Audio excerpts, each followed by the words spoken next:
துலாம் ராசிக்காரங்க புதுமையான சிந்தனைக்கு சொந்தக்காரங்க. பூ போல மனசு, கோபத்தை மறைச்சிட்டு சிரிப்பை மட்டும் காட்டக்கூடியவங்க. எடுத்த காரியத்தை எப்படியாவது முடிச்சிடணும் அப்படிங்கிறதுக்காக கஷ்டப்பட்டு போராடக்கூடியவங்க. நல்லது கெட்டதை முழுசா தெரிஞ்சவங்க. சுக்கிரனை ராசி அதிபதியாக கொண்டவங்க. எல்லா இடங்கள்லையுமே நேர்மையும் உண்மையை மட்டுமே நம்பக்கூடியவங்க. உங்களுக்கு சொந்தமோ பந்தமோ அது தப்புனா அது தப்பு தான், வெட்டு ஒன்று துண்டு ரெண்டுன்னு பேசக்கூடியவங்க. உண்மை நியாயத்திற்கு மட்டுமே என்றைக்குமே கை கொடுப்பீங்க. உண்மைக்கு புறமாக எந்த ஒரு விஷயத்தையுமே செய்ய மாட்டீங்க. இதனால தான் துலாம் ராசிக்காரங்களுக்கு நிறைய கஷ்டங்களும் துன்பங்களும் அதிகமாகவே ஏற்பட்டுட்டு இருக்கு. தங்களுடைய கஷ்டத்தையும் கண்ணீரையும் கடுகளவு கூட மற்றவங்களுக்கு தெரியாமல் பார்த்துக்குவாங்க. இதனால் பார்க்குறவங்க எல்லாருமே துலாம் ராசியா, இவங்களுக்கு என்னப்பா சூப்பராக இருக்காங்க, இவங்களுக்கு என்ன குறைச்சல் அப்படின்னு தான் நினச்சிக்கிட்டு இருக்காங்க. ஆனால் வீட்டில் சாப்பாட்டுக்கு கூட கஷ்டப்படுறதே உங்களுக்கு மட்டும்தான் தெரியும். கஷ்ட காலத்தில் திரும்பி பார்க்கக்கூட ஆள் கிடையாது. ஏதோ தட்டு தடுமாறி எந்திரிச்சு நிற்கிறப்போ உங்களை குறை சொல்கிறதுக்குன்னே நிறைய பேர் தேடி வருவாங்க. உங்கள் சொந்தக்காரங்க நண்பனுக்கு ஒரு தேவை இருக்குதுன்னா மட்டும்தான் உங்ககிட்ட வருவாங்க. அந்த தேவை முடிஞ்ச உடனே உங்களை தூக்கி போட்டுருவாங்க.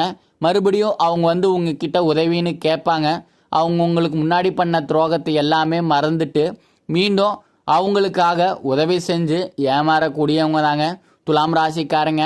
வாழ்க்கையில் எப்படியாவது முன்னேறிடணும் அப்படிங்கிறதுக்காக தினம் தினம் கஷ்டப்பட்டு உழைக்கக்கூடியவங்க தாங்க நீங்கள். உங்கள் வாழ்க்கையில் கடந்த காலகட்டங்களில் நீங்கள் எதையெல்லாமே இழந்துட்டு இருக்கீங்களோ அது எல்லாமே மீண்டும் உங்களுக்கு திரும்ப வரப்போகுதுங்க.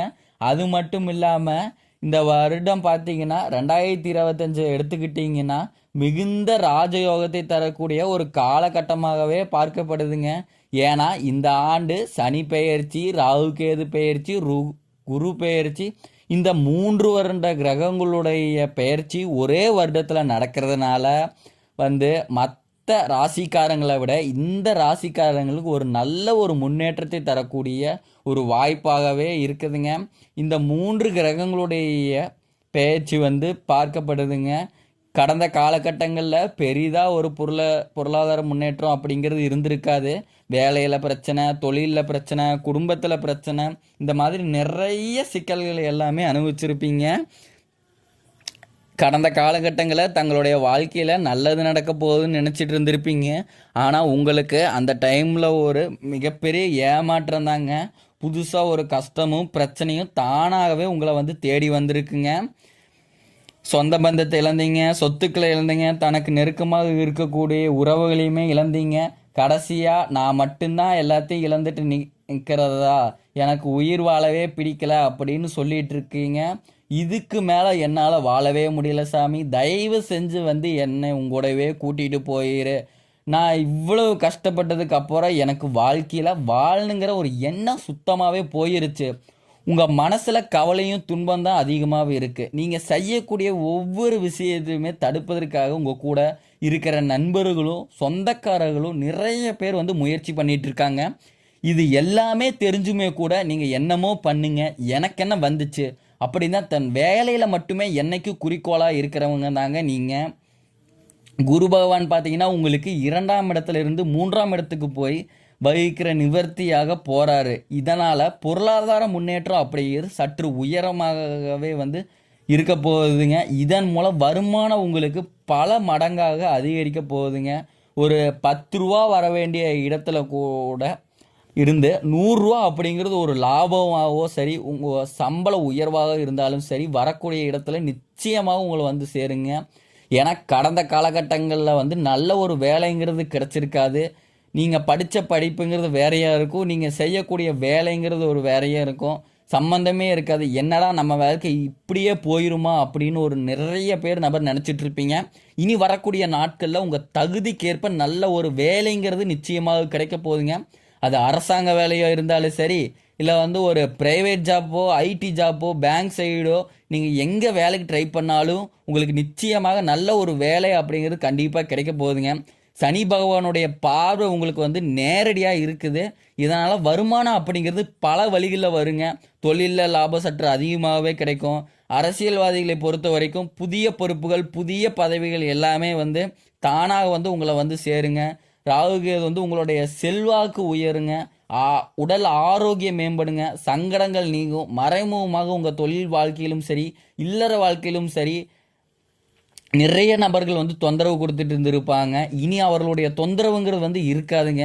எல்லாரும் பயப்படுறது இந்த சனி பெயர்ச்சிக்கு அப்புறம் இந்த ராகு கேது பெயர்ச்சி நினச்சி தான். ஏன்னா வந்து சனி பகவான் வந்து நல்லது பண்ணுவார், கெட்டது பண்ணுவார். ஆனால் ராகு கேது வச்சு என்ன பண்ணுவாருங்கிறதே அப்படிங்கிறதே தெரியாது. அதை கண்டே பிடிக்க முடியாது. மிகப்பெரிய ஆபத்தையும் சிக்கலை வந்து கொண்டு வந்து விட்டுருவார். அப்படி நிறைய பேர் வந்து நினச்சிட்டு இருக்கீங்க. ஆனால் வரக்கூடிய நாட்களில் இவங்க 2 பேருமே சேர்ந்து உங்கள் வாழ்க்கையில் நல்ல ஒரு முன்னேற்றத்தை தரப்போகிறாங்க. நீங்களும் ஒரு கம்பெனியில் 7-8 வருஷமாக வேலை செஞ்சுருப்பீங்க. ஆசை ஆசையாக அந்த கம்பெனிக்கு இரவு பகல் பார்க்காம கூட வேலை செஞ்சுருப்பீங்க. சொந்த கம்பெனியாக நினச்சி உழைச்சிருப்பீங்க. ஆனால் உங்களுக்கு சரியான ஒரு அங்கீகாரம் அப்படிங்கிறது நீங்கள் வேலை செய்யக்கூடிய இடத்துல வந்து கிடைச்சிருக்காது. அதை நினச்சி ரொம்ப நீங்கள் வந்து மனவேதனைப்பட்டிருப்பீங்க. என்னடா நமக்கு அப்புறம் வந்த வேலைக்கு வந்தவனுக்கு எல்லாமே சலுகையும் கிடைக்குது, நம்மளும் இத்தனை வருஷமாக வேலைக்கு இருக்கிறோம், நமக்கு எந்த ஒரு சலுகையும் அங்கீகாரம் எதுவுமே கொடுக்க மாட்டேங்கிறாங்களே அப்படின்னு நிறைய பேர் வந்து ஃபீல் பண்ணிட்டு இருந்திருப்பீங்க. கண்டிப்பாக இனி வரக்கூடிய நாட்களில் பார்த்தீங்கன்னா எதிர்பார்த்த மாதிரி உங்களுக்கு பதவி உயர்வு, சம்பள உயர்வு, மேலே இருக்கக்கூடிய அதிகாரிகளுடைய ஆதரவு முதற்கொண்டு கிடைக்க போகுதுங்க. உங்கள் வார்த்தைக்கு உங்கள் மதிப்பு வந்து அதிகமாக இருக்க போகுதுங்க. அந்த சில நீங்கள் எதிர்பார்த்த உயர்வுக்கு போக போகிறீங்க. தொழிலில் இருந்து தடைகள் விலகுவது மட்டுமல்லாமல் சிலர் வந்து புதிதாக தொழில் தொடங்குவீங்க. உற்பத்தியில் இருந்த தடைகள் நீங்கி தொழிலை வந்து விரிவு செய்வீங்க. வரக்கூடிய நாட்களில் விற்பனை வந்து அதிகமாக ஏற்றுமதி இறக்குமதி தொழிலில் வந்து நல்ல ஒரு லாபங்கள் கிடைக்க போகுதுங்க. நீங்கள் செய்யக்கூடியது சின்ன தொழிலோ பெரிய தொழிலோ நல்ல ஒரு வளர்ச்சி அப்படிங்கிறது நிச்சயம் உங்களுக்கு ஏற்படுங்க.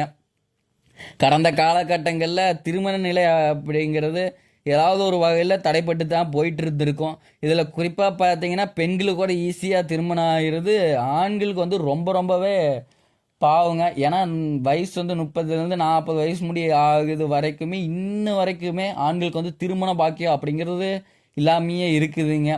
ஏன்னா பொண்ணு வீட்டில் பார்த்தீங்கன்னா நம்ம மாப்பிள்ளை நல்ல வேலையில் இருக்கணும், காடு வேணும், வீடு வேணும், வசதி வாய்ப்பாக பார்க்குறாங்க. நல்ல ஒரு ஐடி ஜாப்போ கவர்மெண்ட் ஜாப்பில் இருக்கணும் அப்படின்னு ரொம்ப எக்ஸ்பெக்ட் பண்ணுறதுனால ஆண்களுக்கு வந்து ரொம்பவே ஒரு திருமண நிலை அப்படிங்கிறது வந்து தடைப்பட்டு போயிட்டு இருக்குங்க. அது மட்டும் இல்லாமங்க ஜாதகத்தில் பார்த்தீங்கன்னா சுத்த ஜாதகம், ராகு, செவ்வாய் இந்த மாதிரி ஏகப்பட்ட பிரச்சனை எல்லாமே இருக்கிறதுனால இந்த சிக்கல்கள் வந்து ரொம்ப செஞ்சுட்டு இருப்பீங்க. இனி வரக்கூடிய நாளில் பார்த்தீங்கன்னா அதே நீங்கள் எதிர்பார்த்த மாதிரியே நல்ல ஒரு வரங்கிறது அப்படிங்கிறது வரக்கூடிய 6 மாதங்களுக்குள்ள வந்து நிச்சயமாக உங்களுக்கு தானாகவே தேடி வருங்க. வாழ்க்கை துணையில் இந்த ஆண்களோ பெண்களோ வந்து அடுத்து வந்து 2வது திருமணம், அதாவது மறு திருமணம் பண்ணலாமா வேண்டாமா அப்படிங்கிற ஒரு குழப்பத்திலே இருப்பீங்க. இப்போ இருக்கக்கூடிய பொருளாதார சூழ்நிலை, இப்போ இருக்கக்கூடிய காலகட்டத்தை வச்சு பார்க்கும்போது ஒரு சிங்கிள் பேரண்டால் வந்து சொசைட்டியை வந்து ரன் பண்ணுறது அப்படிங்கிறது ரொம்பவே கடினங்க. உங்கள் மனசுக்குள்ளே தோணும், 2வது திருமணம் பண்ணால் ஏதோ சொந்தக்காரங்க ஏதாவது சொல்லுவாங்களா, அக்கம் பக்கத்தில் ஏதாவது பேசுவாங்களா, ஃப்ரெண்ட்ஸ் ஏதாவது நினச்சிப்பாங்களா, இல்லை ஊர்க்காரங்க ஏதாச்சும் நினச்சிப்பாங்களா அப்படின்னு ஒரு இதிலே இருப்பீங்க. யார் என்னமோ நினச்சிட்டு போகிறாங்க, நம்ம வாழ்க்கையை நம்ம தான் பார்க்கணும், நமக்கு தேவையான நம்ம பண்ணி தான் ஆகணும் அப்படிங்கிறதுக்காக கண்டிப்பாக நீங்கள் எதிர்பார்த்த மாதிரியே மறு வாழ்க்கை அப்படிங்கிற நிச்சயம் உங்களை வந்து அமையுங்க. குழந்தை பாக்கியத்துக்காக இயங்கியவர்கள் வந்து நீங்கள் பார்த்தீங்கன்னா போகாத ஹாஸ்பிட்டல் இருக்காது. கோவில் சாமி டெய்லி நான் 3 நாள் வாரத்தில் போய் சாமி கும்பிட்டு வரேன், 7, 8, 5, 6 வருஷமாக இருந்து குழந்தை பாக்கியம் அப்படிங்கிறது எதுவுமே இல்லாமல் இருக்குது அப்படின்னு கஷ்டப்பட்டு இருப்பீங்க. ஒரு பிள்ளை பாக்கியம் மட்டும் கிடைச்சா நல்லாயிருக்கும் அப்படின்னு நிறைய பேர் எதிர்பார்ப்போடு இருப்பீங்க. இந்த ஆண்டுக்குள்ளே பார்த்தீங்கன்னா நிச்சயமாக உங்களுக்கு குரு பயிற்சி மூலமாக, ராகு கேது பயிற்சி மூலமாக நீங்கள் எதிர்பார்த்த நல்ல ஒரு பிள்ளை பெயர் பாக்கியம் அப்படிங்கிறது உங்களுக்கு விரைவில் வந்து உண்டாகுங்க. பிரிந்திருக்கக்கூடிய கணவன் மனைவி எல்லாமே மீண்டும் ஒரு முறை சேர்ந்து பேசக்கூடிய வாய்ப்பு வந்து கிடைக்கும் பட்சத்தில் மீண்டும் ஒன்றாக இணைந்து வாழ்வீங்க. காதலில் கடந்த காலகட்டங்களில் அதிகமாகவே வந்து தோல்வியை செஞ்சுட்டு இருந்திருப்பீங்க. ஏன்னா பேரண்ட்ஸ் சப்போர்ட் இல்லாமல் ரொம்ப கஷ்டப்பட்டுட்டு காதல் செட் ஆகாமல் இருந்திருக்கும். இனி வரக்கூடிய நாட்களில் வந்து அந்த லவ் வந்து வீட்டில் பேரண்ட்ஸ் கூட பேரண்ட்ஸ் சொல்லி அதை அக்செப்ட் பண்ணி ஏற்றுக்குவாங்க. திருமணம் நடக்கக்கூடிய நிலையும் வரப்போகுதுங்க. இந்த ராசிக்காரங்கள் வந்து கடன் பிரச்சனைங்கிறது 2 லட்சத்துலேருந்து ஒரு 5 லட்சம் முடி எப்படியோ கடன் வந்து இருக்குங்க. அந்த கடன் எல்லாத்தையுமே 2025 முடிஞ்சு 2026 கால் எடுத்து வைக்கிறதுக்குள்ள ஒரு பைசா கடன் இல்லாமல் எல்லா கடனையும் அடைக்கக்கூடிய அளவுக்கு வந்து ஒரு பொருளாதார முன்னேற்றம் அப்படிங்கிறது உங்களுக்கு வந்து இருக்க போகுதுங்க. கடந்த காலகட்டங்களில் பார்த்தீங்கன்னா வந்து நிறைய பேர் வந்து வெளியூர் வெளிநாடு போக ட்ரை பண்ணிட்டு இருந்திருப்பீங்க. எந்த ஒரு இதுவுமே உங்களுக்கு அமைஞ்சிருக்காது. இனி வரக்கூடிய நாட்களில் வந்து நீங்கள் படிப்பதற்காகவும் வேலை செய்வதற்காகவும் தொழில் வாய்ப்புகள் எல்லாமே உங்களுக்கு வந்து விரைவில் கிடைக்க போகுதுங்க.